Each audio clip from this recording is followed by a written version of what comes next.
Our second reading this morning comes from the Gospel of Mark, chapter 5, verses 21 through 43. When Jesus had crossed again in the boat to the other side, a great crowd gathered around him, and he was by the sea. Then one of the leaders of the synagogue named Jairus came, and when he saw him, fell at his feet and begged him repeatedly, "My little daughter is at the point of death. Come and lay your hands on her so that she may be made well and live." So Jesus went with him, and a large crowd followed him and pressed in on him. Now there was a woman who had been suffering from hemorrhages for 12 years. She had endured much under many physicians and had spent all that she had, and she was no better, but rather grew worse.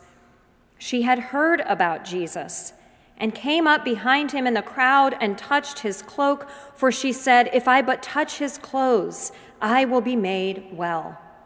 Immediately her hemorrhage stopped, and she felt in her body that she was healed of her disease.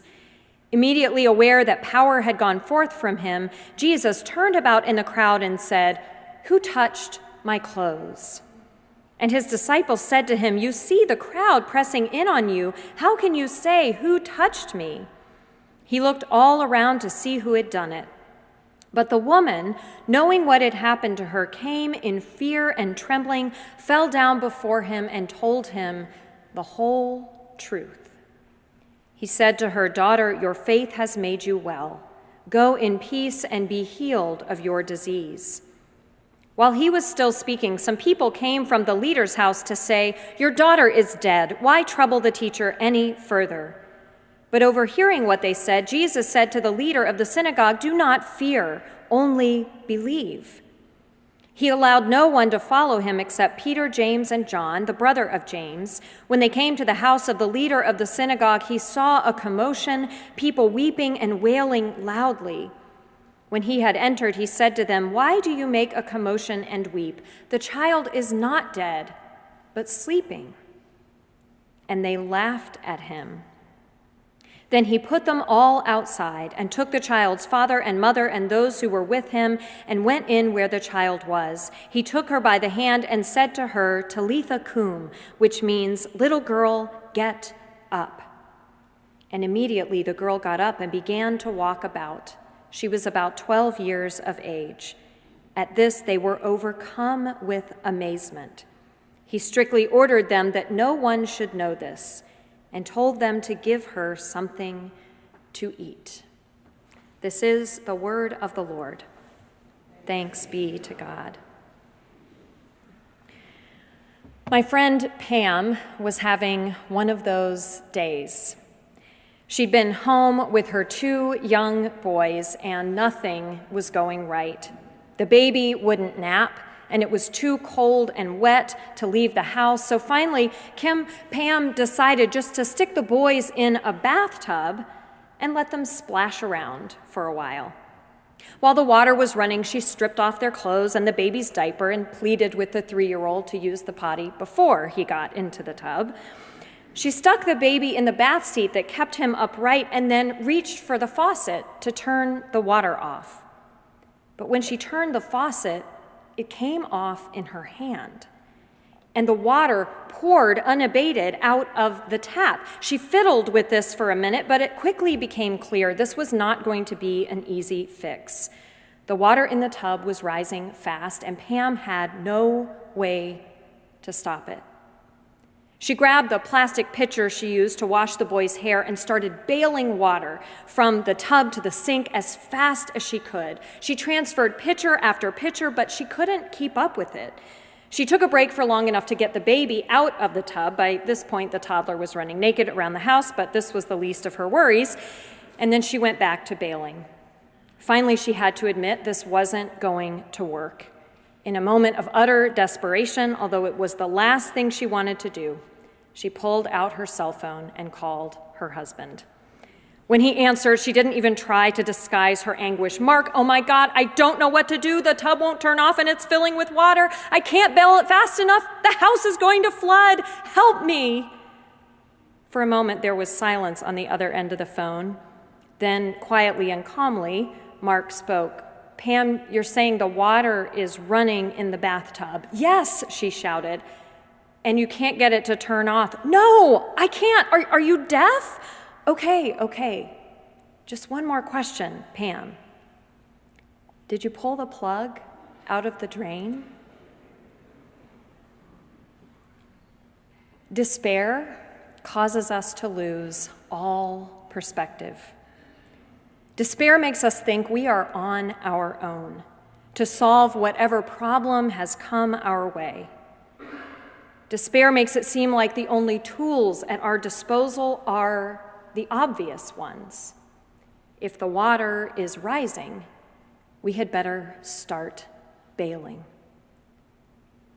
The woman with the hemorrhage had suffered for years, 12 years, in isolation, ostracized from her community because of a disease that rendered her perpetually unclean. Unable to bear children, she had no family, no value in her community. She had spent 12 years bailing. She'd seen countless doctors, spent all her money, and only grown worse. She was desperate. Desperate enough that when she heard about a young rabbi who had healed all kinds of unlikely people, she knew she had to try to see him. She waited until he was surrounded by a crowd, because if he'd been out in the open, she would never have gotten close enough to touch him.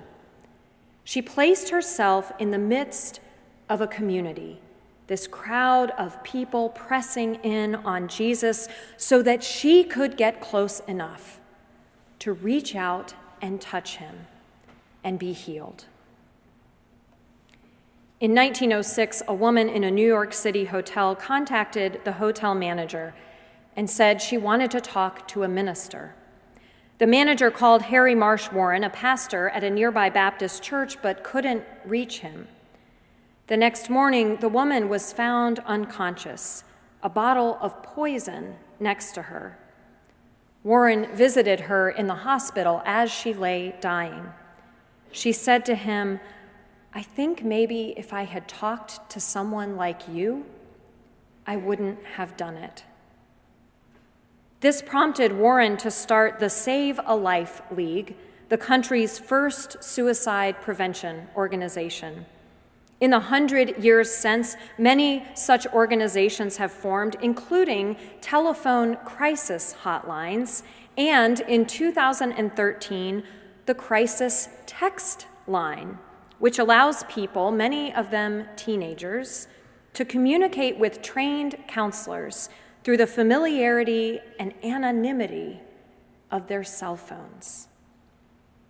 When we are in the depths of despair, isolated and alone, we need a community to sustain us, to claim the faith that at times we cannot claim for ourselves. When the writer of Mark's gospel tells this story of the woman with the 12-year hemorrhage, he doesn't tell it as a standalone story. Instead, he brackets it with another healing story, a story that in many ways is the opposite of this woman's story. The woman has suffered for 12 years. Jairus' daughter is 12 years old and has, as far as we know, been healthy until this recent acute illness that has her near death. The hemorrhaging woman has been isolated and alone, shunned from her community.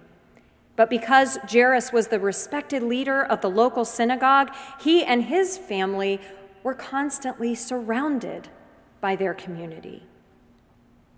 Mark uses these two stories to weave together a larger story of what it looks like to have hope in the midst of despair. For the woman, having hope meant doing whatever she could, even using the cover of the community that had shunned her to get close enough to Jesus to touch him. For Jairus, what counted as hope was trusting Jesus, even when those in his faith community told him to give up. Your daughter is dead. Why trouble the teacher any further? Woven together, these stories teach us that there is no one way to exhibit hope and faith. It can look like desperation or even resignation. But whether we are respected or forgotten when we are faced with suffering and pulled toward despair, we are not alone. We need others to help us. Late one night, with his family buckled safely in the minivan he was driving, Jerry Sitzer noticed an oncoming car driving extremely fast on a lonely stretch of highway. Jerry slowed down for the coming curve. The other car did not. It jumped its lane and smashed head-on into their minivan. Jerry, along with 3 of his children, survived the crash, but his wife, his mother, and his 4-year-old daughter did not. The next morning, when he visited the funeral home and stared in disbelief at 3 coffins, Jerry slipped into a deep darkness where he experienced a kind of waking dream. He describes the dream in his book, A Grace Disguised. I dreamed of a setting sun. I was frantically running west, trying desperately to catch the sun and remain in its fiery warmth and light, but I was losing the race. The sun was beating me to the horizon and was soon gone. I suddenly found myself in the twilight. Exhausted, I stopped running and glanced with foreboding over my shoulder to the east. I saw a vast darkness closing in on me. I was terrified by that darkness. I wanted to keep running after the sun, though I knew that it was futile, for it had already proven itself faster than I. So I lost all hope, collapsed to the ground, and fell into despair. I thought at that moment I would live in darkness forever. A few days later, Jerry talked about this dream with a cousin who reminded him of a poem by John Donne that turns on the point that though east and west seem farthest removed on a map, they eventually meet on a globe. Later, his sister recalled that the quickest way for anyone to reach the sun is not to run west, chasing after it, but to head east, plunging into the darkness until one meets the sunrise. Over 2,000 years ago, when their land and their temple were destroyed and they were sent into exile, God's people plunged into the depths of despair. It is from this place of despair that the book of Lamentations was written. The passage we heard Bob read earlier comes right in the center of the book, and it is a beautiful and beloved expression of faith and hope. The steadfast love of the Lord never ceases. His mercies never come to an end. They are new every morning. Great is his faithfulness. But these words do not stand alone. They are bracketed by some of the most painful, questioning, doubt-filled texts in all the Bible. Lamentations offers us a glimpse of a community of faith in despair. What do? They lament. They run towards the darkness, trusting that they will eventually meet the sunrise. And ultimately, these laments offered the larger community of God's people a sort of inspiration. Scholars believe that the questions and doubts in the book of Lamentations inspired some of the most beloved faith-filled texts of the Hebrew Bible, including whole chapters of the prophet Isaiah that beautifully describe God's undying love and provision for God's children. Our faith is never meant to be something that stands or falls on the basis of our individual belief. We are not called to bear the challenges and difficulties of life alone.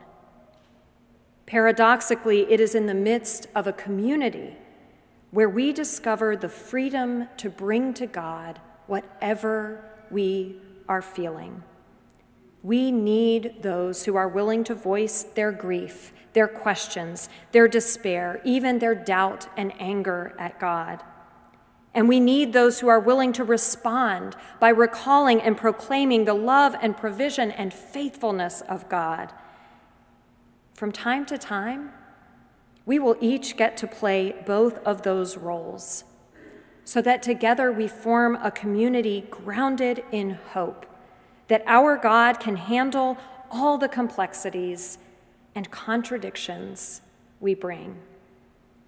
That is how God offers us freedom from despair for hope, by surrounding us with community. That is how the center holds.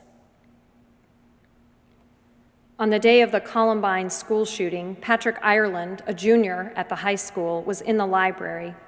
During the shooting, a shotgun pellet lodged in his brain, disturbing his vision, wiping out his ability to speak, and paralyzing the right side of his body. For a while, he blacked out, but when he regained consciousness, he had only one coherent thought: he had to get out of there. It took him 3 hours to drag himself across the library to a blown-out window. He eventually managed to pull himself up and jump from the window into the arms of the SWAT team waiting below.